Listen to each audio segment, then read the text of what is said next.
perkenalkan, nama saya Nurul Sakinah dari jurusan Pendidikan Bahasa Arab semester 4. Baiklah, tujuan saya membuat video ini untuk memenuhi tugas mata kuliah TPI. Dalam video ini saya akan menjelaskan materi tentang toharo. Baiklah, toharo pengertiannya menurut etimologi adalah suci dan bersih, sedangkan menurut syarak toharo adalah menyucikan diri dari hadas dan najis seperti tayamum, wudhu, mandi, dan lain sebagainya. Dasar hukum toharo ini adalah wajib, bukan hanya untuk orang muslim yang ingin mendirikan sholat saja, tetapi juga untuk orang yang ingin bersih dari najis dan hadas. Selanjutnya itu macam-macam toharo.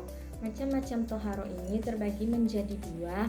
Yang pertama itu bersuci dari hadas. Bersuci dari hadas ini bisa seperti bersuci dari hadas kecil seperti tayamum, wudhu, dan juga bersuci dari hadas besar seperti mandi.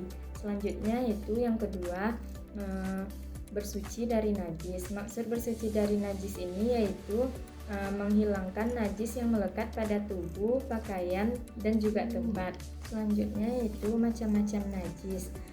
Macam-macam najis ini seperti darah, nanah, bangkai, segala sesuatu yang keluar dari kubur dan dubur, terus anjing, babi, arak, dan juga bagian binatang yang terpotong dan sebagian tubuhnya itu masih hidup. Selanjutnya yaitu macam-macam najis. Macam-macam najis terbagi menjadi tiga. Yang pertama yaitu najis mughalazo atau berat, yaitu najis yang bersentuhan atau terkena air liur anjing atau babi. Dan cara membersihkannya yaitu dengan cara membasuh 7 kali dengan air dan sekali menggunakan tanah. Yang kedua yaitu najis mughaffafah atau ringan. Najis mughaffafah ini adalah najis yang berasal dari air kencing anak laki-laki yang belum makan dan minum, hanya minum ASI saja. Dan cara membersihkannya yaitu dengan dipercikkan air. Jika air kencing anak perempuan dengan cara dibasuh sampai hilang zat dan sifatnya. Yang ketiga yaitu najis mutawasito atau najis pertengahan, yaitu najis yang timbul dari air kencing manusia, kotoran manusia, darah, dan nanah. Dan cara membersihkannya yaitu dengan menggunakan air sampai nanti hilang warna, bau, dan zatnya. Selanjutnya yaitu macam-macam hadas. Macam-macam hadas ini terbagi menjadi dua. Yang pertama yaitu hadas besar. Hadas besar ini adalah di mana keadaan seseorang yang tidak suci, dan cara mensucikannya yaitu dengan cara mandi, dan jika tidak ada air maka bisa tayamum. Dan hal yang menyebabkan orang tersebut berhadas besar, yang pertama yaitu bersetubuh baik keluar mani ataupun tidak. Yang kedua yaitu keluar mani baik karena mimpi ataupun hal yang lainnya. Yang ketiga yaitu meninggal dunia. Yang keempat haid, nifas, dan juga wiladah. Yang kedua yaitu hadas kecil. Hadas kecil adalah di mana keadaan seseorang yang tidak suci, dan cara bersucinya menggunakan wudhu. Jika tidak ada air maka bisa bertayamum. Keadaan orang yang berhadas kecil ini seperti orang yang hilang akal atau tertidur, orang yang menyentuh kemaluan, orang yang bersentuhan antara laki-laki dan perempuan, dan yang terakhir yaitu keluar sesuatu di antara dua lubang yaitu kubul dan dubur. Selanjutnya yaitu perbedaan antara najis, hadas, dan kotoran.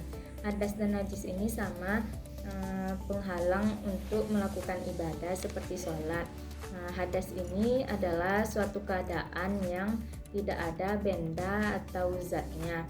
Sedangkan najis ini adalah bukan suatu keadaan tapi ada benda dan zatnya. Selanjutnya yaitu kotoran. Kotoran ini bermakna umum najis karena dia meliputi suatu kotoran, tapi dia tidak menghalangi seseorang untuk beribadah, seperti debu dan tanah kan bisa digunakan untuk tayamum.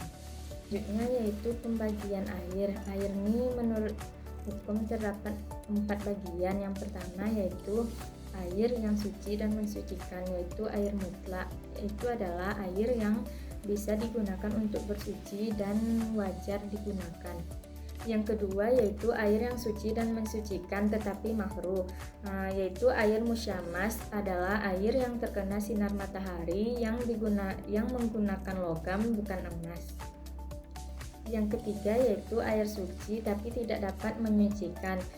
Yang pertama yaitu air mustakmal, yaitu air yang sudah digunakan untuk bersuci seperti menghilangkan hadas dan najis, dan air ini tidak berubah bau, rasa, dan zatnya. Yang kedua yaitu air mutanajis, yaitu air yang sudah terkena najis dan air tersebut kurang dari 2 kula, maka dia tidak bisa digunakan untuk bersuci. Baiklah, cukup sekian video dari saya. Terima kasih. Assalamualaikum warahmatullahi wabarakatuh.